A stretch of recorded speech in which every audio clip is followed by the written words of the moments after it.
निश्चित भाव में आशा करी आगामी दिन में आमर ये गृह विभाग पुलिस बाहिनी भारत वर्ष नंबर 1 हम आमको करने पड़ो लोक मान न्याय देवाई पड़ो थाना गोटे भी एफआईआर ग्रहण करागला ना ये कथा शुणा ना डीजी महाशय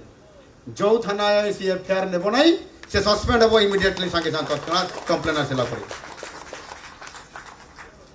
एणु निश्चित भाव में आम बंधुत्वपूर्ण व्यवहार करवा एवं सेमानंको आसीबार अभिप्राय मध्य पचारिबा एफआईआर हेबो तापरे जाइकरी आयो मान को दायित्व दिया जेबो आयो माने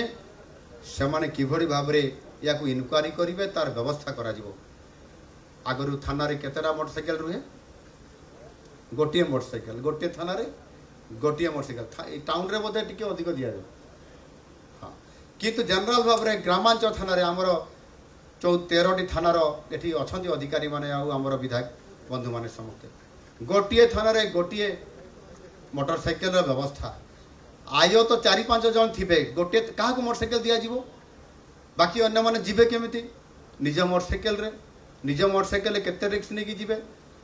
आगे निजर मोटरसाइकेल सुरक्षा निजर सुरक्षा तापर जाकरी सरकारी काम कष्ट लगुला काम ठीक हो नथिला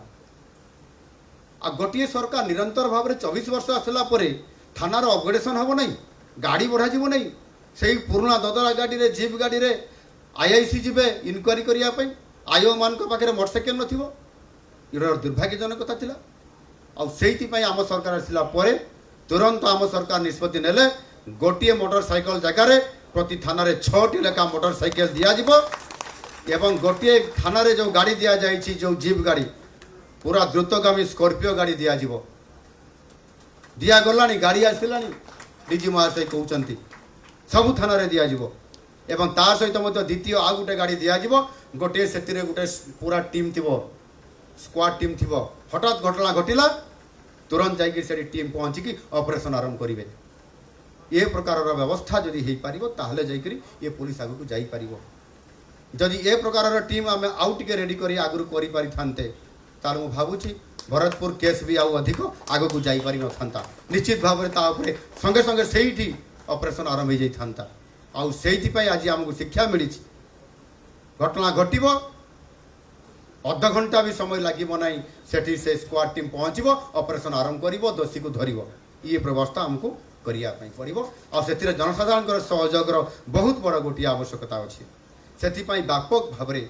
परिवर्तन करा जाउछि एवं से आम किभଳି भाव में समस्त सहयोग रे ये गृह विभाग को जदि आम ठीक भाव में चलई पारिबा करई पारिबा ताहले निश्चित भाव में आमे समस्ते आराम से टिके सोई पारिबा ना नहीं।